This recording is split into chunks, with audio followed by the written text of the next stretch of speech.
Hello friends, welcome to Maluka IAS, and this is the topic for geography for all of you, which is western disturbance. अधिकतर students को परेशानी रहती है, बहुत सारे मैं classes में भी देखता हूँ कि students are very confused about this topic कि what is actually this western disturbance. तो western disturbance for India particularly is a rainfall, is atmospheric disturbance which carries rainfall. So in Mediterranean region, it is an extratropical cyclone, an extratropical cyclone which originates there and which is carried to the Indian subcontinent by the upper air circulation. What is western disturbance? Not the wind, not the storm for this Indian subcontinent, but it is rainfall, it is atmospheric disturbance. For Mediterranean region, it's a storm. So it is somehow different from other storms as well, because tropical cyclones से हमें rainfall देखने को मिलता है, but यहाँ पर rainfall क्यों होता है?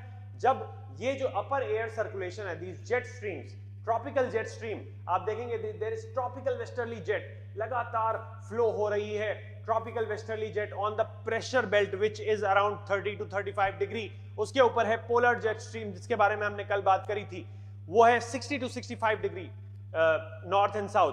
तो यहां पर मेडिटेरेनियन रीजन से मॉइस्चर को कैरी करके अपर एयर सर्कुलेशन लाता है, एंड वो अपर air circulation Iran, Iraq, Afghanistan and Pakistan के थ्रू होता हुआ इंडिया में जब एंटर करता है तो there is a belt of Himalayas, and Himalayas are mammoth in size, so much height, it's more than 8,800 metres. So upper air circulation का जो height है, it is around 6 to 8 kilometers high in the air, so high in the atmosphere, sorry. So जब ये enter करता है India में और जब ये हिमालय से टकराता है तो यहां पर होता है rainfall in the northern plains, in the southern branch. टकराने पर there are 2 branches of western disturbances. जब यहां पर ये अपर एयर सर्कुलेशन के साथ आएगा और हिमालय से इसकी टक्कर होगी तो यहां पर 2 ब्रांचेस बन जाएंगी. One branch will go north of the mountains and one branch will go south of the mountains, because it is carrying moisture from Mediterranean region and Atlantic. तो क्या होगा? यहां पर रेनफॉल, नॉर्दर्न प्लेन्स में rainfall, और north to the Himalayas में क्या होगा? Because the temperature is freezing, temperature is freezing cold over there, so वहां पर होगा स्नोफॉल. तो हम देखते हैं शिमला में, मसूरी में, मनाली में, हर जगह पर वहां पर होता है मेजर स्नोफॉल. टूरिज्म इंडस्ट्री के लिए बहुत अच्छा है. And northern plains which is agrarian belt of the country, वहां पर होता है rainfall. Extra tropical cyclones, these are extra tropical cyclones that develop in the Mediterranean sea. They gradually travel across the Middle East from Iran, Afghanistan and Pakistan to enter the Indian subcontinent, usually peak during the winter months of January and February.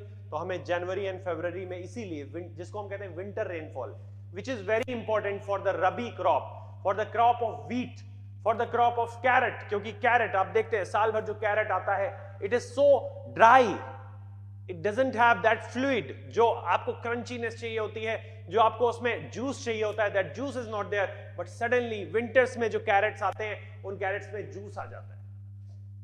What is that juice? That juice is because of the winter rainfall. क्योंकि dry months हैं but अचानक से winter rainfall होगा और carat में there will be juice. wheat में wheat will be more qualitative. Usually peaks during the winter months of January and February with minimal effects during the monsoon months in India.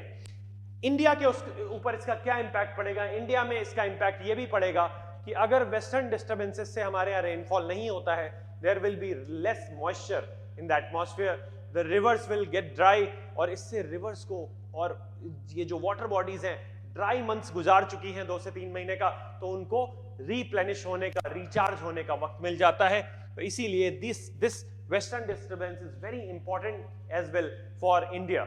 इसके साथ इसकी कुछ बुराइयां भी हैं, इसके साथ इसकी कुछ परेशानियां भी हैं कि हमारी जो आलू की क्रॉप होती है या कई सारी क्रॉप्स पूरी तरह से डैमेज हो जाती हैं. कई बार ये हेल स्टॉर्मिंग के साथ आता है और पूरी क्रॉप्स को डैमेज कर देता है. तो these are the problems. Let's go into the deep discussion. So here is a very good offer for you that we are coming up with the GS Foundation Plus Advanced Batch for 2024 only in 21,500 rupees plus GST, which was around earlier, which was around 60,000 rupees, and आप इस amount को 11 EMIs में भी pay कर सकते हैं.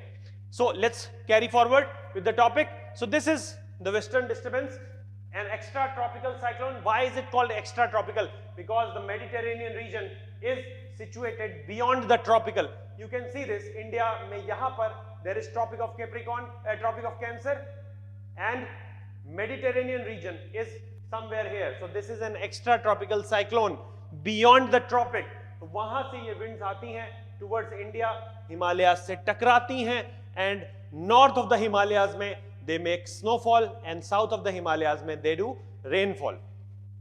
ये क्यों होता है इसको देख लेते हैं. It is an extra tropical cyclone originating in the Mediterranean region, bringing sudden winter rains to the western parts of the Indian subcontinent. This is the westward directed non-monsoon precipitation pattern. This is very important. You can note down these points because UPSC can ask you upon this topic. This is a very important topic. Extratropical storms are a global phenomena, and moisture is usually carried into the upper atmosphere because they run with the jet stream.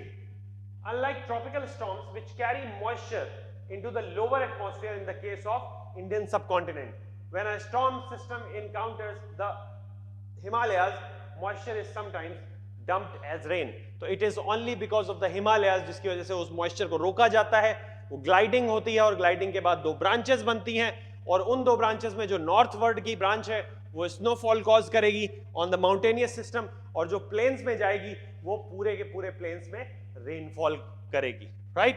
It supports in the vital growth of rabi crops that grow in the winter. The example of what is wheat. Carrot is very important example जो मैंने बताया, जो आपको याद रह जाएगा. It is very easy to memorise. साल भर हम खाते हैं ऑरेंज कलर की ड्राई कैरेट्स, और अचानक से विंटर्स में आती हैं फ्लूइड वाली बहुत ही क्रंची सी कैरेट्स. तो इसके पीछे क्या रीजन है? इसके पीछे reason is the winter rainfall which is caused by westerly disturbance. When western disturbances move across northwest India before the onset of monsoon, a temporary advancement of monsoon current appear. Western disturbances are not always a blessing, since it also causes a lot of soil erosion as well as severe landslides and even avalanches in the region. They are also responsible for prolonged cloudy skies in the higher night temperatures. So there is a practice question as well. You can practice this question on yourself. What do you understand by western disturbances? Explain कर दीजिए 4 से 5 line में, एक introduction दे दीजिए. थोड़ा सा एक map में अगर आप स्केच कर सकें मेडिटेरेनियन सी को. उसके बाद ईरान, आपको परफेक्टली बनाने की जरूरत नहीं है. Iran, Afghanistan, Pakistan and India southward दिखाइएगा. इंडिया की तरफ आ रहे हैं, इंडिया का मैप प्रॉपर्ली बना दीजिए. हिमालयाज का जोन बना दीजिए. नॉर्थ ऑफ द हिमालयाज की तरफ स्नोफॉल दिखा दीजिए. साउथ ऑफ द हिमालयाज की तरफ रेनफॉल दिखा दीजिए. वीट की फसल के बारे में बता दीजिए. एंड आगे क्या पूछा गया? Analyse the impact of western disturbances on the Indian subcontinent. Indian subcontinent के ऊपर जो भी इसका इंपैक्ट पड़ता है, एग्रीकल्चर पर इसका इंपैक्ट पड़ता है, रिवर्स पर इसका इंपैक्ट पड़ता है, क्लाइमेट पर इसका इंपैक्ट पड़ता है, उन सारी चीजों को एक एक करके मेंशन कर दीजिए. Thank you so much friends. We will come up with more such videos, more such interesting videos जिनमें आपको कंफ्यूजन है. ज्योग्राफी के सारे वीडियोस में मैं आपके सारे ज्योग्राफी से रिलेटेड कंफ्यूजन एंड सारे कॉम्प्लिकेटेड टॉपिक्स को लेने वाला हूं. Thank you so much.